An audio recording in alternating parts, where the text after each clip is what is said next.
మాతాచ పార్వతీ పితోదయ మహేశ్వర జై కల్బెరు. నవరాత్రి అనగా అమ్మవారి 9 రూపాయలని మనం ఆరాధిస్తామండి 9 దినాలు. అయితే ఈ 9 దినాలు కూడా అమ్మవారి యొక్క 9 దుర్గా రూపాలని మనము పూజించుకుంటాం, సేవించుకుంటున్నాం. అయితే ఈరోజు రెండో రోజు అండి. రెండో రోజు బ్రహ్మచారిణి అమ్మవారి గురించి తెలుసుకుందాం. రెండో రోజు అమ్మవారు బ్రహ్మచారిణి అమ్మవారిగా పూజలు అందుకుంటారు. అయితే ఈ అమ్మవారి ఒక ఆవిర్భావం ఏంటి, అమ్మవారి యొక్క విశిష్టత ఏంటి అని తెలుసుకుందాం. అమ్మవారు శివుడి కోసము కఠోరమైన తపస్సు చేసిందండి. అయితే శివుడిని వరించడం కోసము అమ్మవారు చాలా కఠోరమైన తపస్సు చేశారు. ఎలా అంటే చాలా నిమిత్తమైన ఆహారం తీసుకుంటూ అమ్మవారు లక్షల కోట్ల సంవత్సరాలు తపస్సు చేసిందండి శివుడి కోసం. అంటే తపస్సు అంటే మన ఒక మానవ సమస్య కాదండి. దైవిక సమస్యలు అనగా ఎన్నో కోట్ల లక్ష కోట్ల సంవత్సరాలతో సమానం. అయితే లక్ష కోట్ల సంవత్సరాలు వేల సంవత్సరాలు కూడా అమ్మవారు శివుడి కోసము కఠోరమైన ఒక బ్రహ్మచర్యాన్ని పాటిస్తూ తపస్సు చేసింది. శివుడిని వరించడం కోసము, శివుడితో ఐక్యమవ్వడం కోసము చాలా కఠోరమైన తపస్సు చేసిందండి. శివుడు ఇంకా అమ్మవారు అభేదం అండి. అయితే శివ అనగా అమ్మవారు, శివ అనగా శివుడు. అయితే ఈ ఇద్దరు కూడా ఎప్పుడైనా మనము ఒకే రకంగా చూడాలండి. అయితే అమ్మవారు శివుడి కోసము ఎంతటో కఠోరమైన తపస్సు చేసింది. ఎలా అంటే ముందుగా అమ్మవారు పండ్లను తింటూ, పూలను తింటూ అమ్మ తపస్సు చేసిందండి. తర్వాత ఈ యొక్క తపస్సుని తీవ్రంగా చేయడం కోసము అమ్మవారు ఆ పండ్లను, పూలను ఆహారంగా తీసుకునేది కదా అమ్మవారు. అది కూడా మానేసి అమ్మవారు కేవలం ఆకులు ఉంటాయి కదా, ఆ ఆకులు తింటూ మాత్రమే అమ్మవారు శివుడి కోసం తపస్సు చేసింది. ఇలా తపస్సు చేస్తూ ఈ తపస్సును తీవ్ర స్థాయికి తీసుకెళ్ళిందండి అమ్మవారు. ఎలా అంటే ముందుగా మనం తెలుసుకున్నట్టు తపస్సుకి ఒక బ్రహ్మచర్యం పాటిస్తూ అమ్మవారు పండ్లను, పుష్పాలను తింటూ అమ్మవారు తపస్సును చేసేది. తర్వాత ఈ రెండింటిని కూడా అమ్మవారు మానేసి కేవలం ఆకులు ఉంటాయి కదండి, ఆకుల మీదనే ఆకులు తింటూ జీవిస్తూ అమ్మవారు తపస్సు చేసింది. ఇంకా తీవ్ర స్థితికి అమ్మవారు తన తపశ్శక్తిని తీసుకెళ్ళిందండి. ఎలా అంటే ఎటువంటి ఆహారం కూడా, అంటే ముందుగా చెప్పుకున్నట్టు పుష్పాలు, పండ్లు, ఆకులు కూడా మానేసి అమ్మవారు కేవలం గాలి ఉంటుందండి, ఆ గాలిని తింటూనే తపస్సు చేసింది. ఈ గాలి తినడం ఏంటి అని ఆశ్చర్యపోతున్నారా? గాలి తినడం అంటే అమ్మవారు తన శ్వాసలను తీసుకుంటేనే తపస్సు చేసిందండి. అంటే ఎటువంటి ఆహారం కూడా తీసుకోకుండా మానేసి తన ఒక శ్వాస మీదనే అమ్మవారు ఈ యొక్క తపస్సు అనేది కొనసాగించిందండి. అలా అమ్మవారు కొన్ని లక్షల సంవత్సరాలు, కొన్ని వేల సంవత్సరాలు అమ్మవారు తపస్సు చేసింది. అయితే ఈ తపస్సు ఉన్న రూపం ఏదైతుందో అమ్మవారిది, దాన్నే ఆ ఒక రూపంని మనము అందరము బ్రహ్మచారిణి రూపంగా మనము పూజిస్తాం. అంటే ఆ తపశ్శక్తి ఉన్న స్థితి ఉంది కదండి, దానినే మనము బ్రహ్మచారి స్థితి అని అంటాం. అయితే ఈ బ్రహ్మచారిణి అమ్మవారికి ఇంకో పేరు కూడా ఉందండి, బ్రహ్మరూపిణి అని. అంటే ఈ సృష్టికి మూల కారణమైన తల్లి ఆ జగన్మాత. ఆ జగన్మాత ఒక రూపాన్నే మనము బ్రహ్మచారిణిగా అని మనము పిలుచుకుంటాం. బ్రహ్మచారిణి అనగా ఈ ప్రపంచంలో ఈ సృష్టికి మూల ఆధారం, మూల కారకురాలు, అలాగే మూల ప్రకృతి, మూల సృష్టి ఆ అమ్మవారే. అందుకని అమ్మవారిని బ్రహ్మరూపిణి, బ్రహ్మాని అని అంటారు. అయితే అమ్మవారు బ్రహ్మస్వరూపిణి అండి. అంటే జ్ఞానాన్ని మనకి అమ్మవారు ప్రసాదిస్తారు. అమ్మవారికి ఏంటంటే సిద్ధులు, తపస్సు శక్తులను పెంచుకోవడం కోసం సాధకులు కానీ, ఉపాసకులు కానీ, సేవకులు కానీ, అమ్మవారి సేవకులు కానీ అమ్మవారి యొక్క మంత్రాన్ని ఈ అమ్మవారి యొక్క ఏ మంత్రమైనా వాళ్ళు జపిస్తున్నప్పుడు అమ్మవారిని తలుచుకొని చేస్తే అది శీఘ్రంగా ఫలిస్తుంది. ఎందుకంటే అమ్మవారు తపశక్తికి, కుండలి శక్తికి ప్రతీక. అందుకని అమ్మవారిని మనం సేవించుకున్నప్పుడు అమ్మవారి యొక్క నామస్మరణం చేస్తూ, అమ్మవారి స్తుతి చేసి ఎటువంటి తపస్సు చేసినా, ఎటువంటి జపము చేసినా అది శీఘ్రంగా ఫలిస్తుందని మనకి తెలుస్తుంది. అయితే బ్రహ్మచారిణి మాతకి ఉన్న విశిష్టత ఏంటంటే, అది చెప్పినాం కదండి, అమ్మవారు కుండలి శక్తికి, అలాగే తపశక్తికి మూల కారకురాలు, అలాగే మూల రూపిణి కూడా. అది తపశక్తికి ఉన్న మూల రూపిణి బ్రహ్మచారిణి మాత.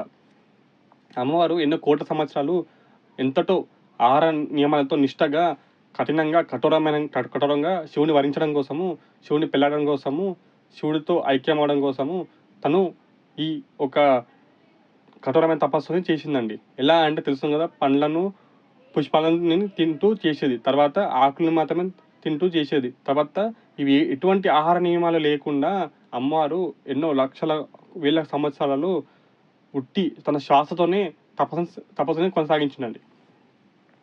అయితే ఈ యొక్క స్థితినే బ్రహ్మచారి స్థితి అంటాం. అంటే తపశక్తి ఉన్న స్థితిని అమ్మవారిని బ్రహ్మచారిణి అని అంటాం. అయితే అమ్మవారికి చాలా విశిష్టత ఉన్నదండి. ఏంటంటే ఎవరికైనా జాతకంలో కుజదోషాలు ఉన్నాయి కదండి. కుజదోషాలు ఉంటే ఈ బ్రహ్మచారిణి అమ్మవారిని సేవిస్తే అటువంటి దోషాలు ఇట్టే తొలగిపోతాయండి. ఎందుకంటే మనం తెలుసు కుజుడు అంటే అంగారకుడు కదా, మంగళుడు. అదే మంగళ గ్రహం ఏతుందో ఆ మంగళ గ్రహానికి అధిపతి ఇంకా అధిష్టాత్రి దేవత ఈ యొక్క బ్రహ్మచారిణి అమ్మవారు. అందుకని బ్రహ్మచారిణి అమ్మవారిని సేవిస్తే ఎటువంటి కుజదోషాలు ఉన్న జాతకంలో, ఎటువంటి మంగళ సంబంధిత దోషాలున్నా, ఎటువంటి అమంగళమైన దోషాలున్నా అవి ఇట్ట తొలగిపోతాయి. ఇంకోటి మన జాతకంలో ఇంకా మన జీవితంలో ఎటువంటి అమంగళకార్యమైన ఏమైనా మనకి రాబోతున్నా, లేకపోతే ఏదైనా అమంగళమైన స్థితి మనకి కలిగినా ఈ బ్రహ్మచారిణి అమ్మవారిని నిష్ఠతో అమ్మ నన్ను కరుణించు అని వేడుకుంటే ఆ తల్లి కరుణించి మీ యొక్క అమంగళమైన స్థితిని కూడా మంగళంగా, పవిత్ర మంగళంగా అమ్మవారు తీర్చిదిద్దుతుంది. అలాగే మీకు సిద్ధిని ప్రసాదిస్తుంది. మీరు నమ్మరండి, అమ్మవారు ఎంత శక్తి, ఎంత పవర్ఫుల్ అంటే ఎటువంటి అమంగళమైన రాబోతున్నా, లేకపోతే మనకి అలాంటి స్థితి ఉన్నా, మనకి అంటే ఏదైనా అమంగళమైన స్థితిలో మనం ఉన్నా అమ్మవారు దాన్ని ఇట్టే తొలగించి అమ్మవారు దాన్ని మంగళంగా తీర్చిదిద్దుతుంది, ఇంకా మంగళంగా మారుస్తారు. ఎట్లా అంటే మీరు ఊహించరు, ఎటువంటి దుస్థితి ఉన్నా దాన్ని చాలా మీరు అనుకోకుండా ఇలా ఇంత త్వరగా ఎలా అయిందిరా అని మీరే ఆలోచన పడిపోతారు. అంతటి అమ్మవారు ఒక మహిమ ఉందండి. అంటే మీ స్థితి ఎంతటి దుస్థితి ఉన్నా కూడా, ఎటువంటి అమంగళమైన స్థితి ఉన్నా కూడా దాన్ని మీరు అమ్మవారిని నిష్టగా పూజిస్తే, బ్రహ్మచారిణి అమ్మవారి రూపాన్ని పూజిస్తే, బ్రహ్మచారి దుర్గని పూజిస్తే మీకు ఏవైతే ఉన్నాయో దుస్థితులు కానీ ఇవన్నీ అవి ఇట్టే తొలగిపోయి అవి చాలా మంగళప్రదంగా అమ్మవారు ఇస్తారు. అయితే మీ జాతకంలో కుజదోషాలున్నా, లేకపోతే మంగళ సంబంధిత దోషాలున్నా ఈ యొక్క అమ్మవారిని పూజించండి. అంటే ఈ యొక్క అమ్మవారి రూపం ఉంది కదా, బ్రహ్మచారిణి అమ్మవారు. ఆ బ్రహ్మచారిణి అమ్మవారి రూపాన్ని మీరు సేవిస్తే అది అలా సేవించడం వల్ల మీ జాతకంలో కుజదోషం కూడా అది తొలగిపోతుంది. చాలామంది చూస్తే ఈ మధ్య కుజదోషం కోసము చాలా బయటకు వెళ్ళి ఎన్నో వేల అంటే వందలు, వేలు, లక్షలు, కొందరు అయితే లక్షలు కూడా ఖర్చు పెట్టి పూజ చేయించుకున్నారండి. ఇటువంటి ఏం వద్దండి. బ్రహ్మచారిణి అమ్మవారిని సేవించుకోండి నవరాత్రుల్లో. నవరాత్రులనే కాదు, అమ్మవారిని సేవించడం కోసం నవరాత్రులు అనేది చాలా ఇష్టమైనది. అలా అని ఉట్టప్పుడు సేవించకూడదు, ఉట్టి నవరాత్రులను సేవించాలని ఏం లేదండి. అమ్మవారిని ఎప్పుడైనా ఎల్లప్పుడూ సేవించాలి. ఎందుకంటే జగన్మాత తల్లి.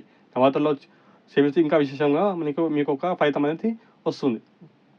అయితే ఈ బ్రహ్మచారిణి అమ్మవారిని మీరు సేవించుకుంటే మీకున్న కుజదోషం కూడా తొలగిపోతానండి. అమ్మవారిని ఎలాగైతే సేవించుకుంటున్నారో నవరాత్రుల్లో, అలాగని బ్రహ్మచారిని మాత్రం సేవించుకోండి 9 రోజులు. లేని పక్షంలో మీరు నవరాత్రి అయిన తర్వాత మామూలుగా మీ ఇంట్లో ఒక 9 రోజులు కానీ, లేకపోతే 21 రోజులు కానీ, లేకపోతే అది కాని పక్షంలో ఒక 11 రోజులు అమ్మవారిని పూజించండి. అంటే అమ్మవారిని మీకు 21 రోజులు పూజించండి. అది కాని పక్షంలో 11 రోజులు పూజించండి, లేకపోతే 9 రోజులు పూజించండి అమ్మవారిని. నవరాత్రుల్లో చేసే విశేషం. అలా కాకుండా మీకు నవరాత్రుల్లో కుదరలేదు అనగా తర్వాత మరుసటి ఎప్పుడైనా నవరాత్రి అయిపోయాక మీకు ఎప్పుడైనా మీకు చేయాలనిపిస్తే అప్పుడు చేసుకోండి అండి. చాలా విశేషమైన ఫలితం ఉంటుంది. మీకు కుజదోషం కోసము ఎక్కడో బయటికెళ్ళి అక్కడిక్కడ వెళ్ళి వందలు, వేలు పెట్టాల్సిన అవసరం లేదండి. బ్రహ్మచారిణి అమ్మవారిని పూజిస్తేనే మీకు ఆ కుజదోషం అనేది తొలగిపోతుంది. ఎందుకంటే ఒక మంగళ గ్రహానికి, కుజగ్రహానికి అధిదేవత, ఆ ఆదిపరాశక్తి రూపం అటువంటి బ్రహ్మచారిణి మాత. ఆ బ్రహ్మచారిణి మాతని సేవించుకుంటే మీకు కుజదోషం ఇంకా ఎలా ఉంటుందండి, ఇట్టే తొలగిపోతుంది. అదే మనం తెలుసుకున్నాం కదండి. ఆ బ్రహ్మచారిణి మాత ఒక విశిష్టత. ఇంకా మీకు ఈ కుజదోషం పోవాలంటే మీరు ఎక్కడ వెళ్ళాల్సిన అవసరం లేదు. ఆ అమ్మవారిని, బ్రహ్మచారిణి మాతని సేవించుకోండి. అది ఖచ్చితంగా నమ్మియండి. ఖచ్చితంగా అది మీకు కుజదోషం అనేది తొలగిపోతుంది. అలాగే అమ్మవారికి ఏమి ఇష్టం అంటే, అమ్మవారికి పెరుగు సంబంధిత ఎటువంటి నైవేద్యం ఎక్కించండి. అంటే అమ్మవారికి పెరుగన్నం కానీ, తీయన్నం కానీ, లేకపోతే దద్దోజనం కానీ, లేకపోతే పెరుగు సంబంధించిన ఎటువంటిదైనా సరే అండి, తీపి పదార్థంగా అమ్మవారికి నైవేద్యం ఎక్కిస్తే అమ్మవారు చాలా ప్రసన్నంగా అవుతారు. ఇంకోటి అమ్మవారికి పూలల్లో మల్లెపూలు చాలా ఇష్టం అండి. బ్రహ్మచారిణి అమ్మవారికి మల్లెపూలు అనేది చాలా విపరీతమైన ప్రీతి. అలాగే తెల్లని పూలు ఏదైనా సరే అమ్మవారికి చాలా ఇష్టం. కానీ ముఖ్యంగా ఆ బ్రహ్మచారిణి అమ్మవారికి ఏందంటే ఈ యొక్క మల్లెపూలని చాలా విశేషమండి. ఈ మల్లెపూలను అమ్మవారికి పెట్టండండి. అలాగే ఇంకోటి నైవేద్యంలో చెప్పాం కదండీ! పెరుగు సంబంధిత ఏ ఒక్క నైవేద్యం గాని అమ్మవారికి చాలా ఇష్టం. మీ శక్తి కొలది మీకు ఏమీ లేకపోయినా మీకు శక్తి కొలది ఎంతో కొంచెమైనా పెట్టండండి. ఎలా అంటే పెరుగు అన్నం ఉంటది కదా! కొంచెం పెరుగు, కొంచెం అన్నం పెట్టినా అమ్మవారు మీరు అంటే అక్కడ మీరు ఎంత పెట్టడం ముఖ్యం కాదు. మీ భక్తి భావన ఇంకా మీకు మీ అమ్మవారి పట్ల శ్రద్ధ అనేది భక్తి అనేది ముఖ్యం. అయితే మీరు కొంచెం ఇంతటి ఒక అన్నం, ఇంతటి పెరుగు కలిపి అమ్మవారికి నివేదించినా అమ్మవారు చాలా ప్రీతిగా భావించి అమ్మవారు ప్రసన్నులుగా అయ్యి మీ యొక్క అమంగళకరమైన ఎటువంటి ఉన్నా కూడా అవి మంగళంగా మారుస్తది. మీకు ఎటువంటి కుజ దోషాలు అనేది ఇట్టే తొలగిపోతాయండి. అది ఆ బ్రహ్మచారిణి అమ్మవారికి ఉన్న విశిష్టత. అమ్మవారు మనకి చూసుకున్నట్లయితే అమ్మవారి రూపంలో మనకి అమ్మవారి చేతిలో ఒక మాల ఉంటదండి. జపమాల ఉంటది. అలాగే కమండలం ఉంటది. అంటే ఈ 2 కూడా తపశక్తికి, ఇంకా యోగ శక్తికి మూల కారణాలు, ఇంకా అలాగే మూల రూపాలు గూడా. మనం సింబల్స్ అంటాం గదా! ఈ జపమాల, అక్షమాల, ఇంకా ఈ కమండలం అనేది బ్రహ్మచారిణి అమ్మవారికి ఒక సింబాలిక్ ఫార్మ్ అండి. అంటే అమ్మవారిని ఈ యొక్క అమ్మవారి తపశక్తిని, యోగ శక్తిని వర్ణించగల ఈ 2 అండి. ఒకటి అక్షమాల, ఇంకో కమండలం. ఈ 2 కూడా తపశక్తికి మూలకారకులు. అదేండి మనం తెలుసుకున్నాం గదా! అమ్మవారి యొక్క మహిమ, విశిష్టత, అలాగే అమ్మవారి యొక్క ప్రీతికరమైన వస్తువులేమిటనేది. ఇంకోటి అమ్మవారి మహిమ చాలా గొప్పదండి. అమ్మవారి తపశక్తి అంటే మామూలుగా తపశక్తితో ఎటువంటి అసాధ్యమైన సుసాధ్యం చేసే తల్లి ఆ బ్రహ్మచారిణి మాత. మీకు ఎటువంటి కష్టాలున్నా మా అమ్మవారికి మీరు నిష్టగా మొక్కి చెప్పండి, ఖచ్చితంగా అది తొలగిపోతాయి. ఇంక కుజ దోషాలంటే మీరు బాధపడకండి. కుజ దోషాలనేది మీకు అసలు బయట వెళ్ళి ఆ పర్యాలు, ఈ పర్యాలు చేయాల్సిన అవసరం లేదు. నిష్టగా బ్రహ్మచారిణి మాటని పూజిస్తే అది ఇట్టే తొలగిపోతాయి. అదే తెలుసుకున్నాం కదా అమ్మవారి యొక్క విశిష్టత. నమ పార్వతీ పతై హర హర హర మహాదేవ శంభో శంకర. జై మా బ్రహ్మచారిణి, జయ మా బ్రహ్మచారిణి, జయ మా బ్రహ్మచారిణి. సిద్ధి బుద్ధి ప్రదాయిని, మహాజ్ఞాన ప్రదాయిని బ్రహ్మచారి దేవి నమోస్తుతే.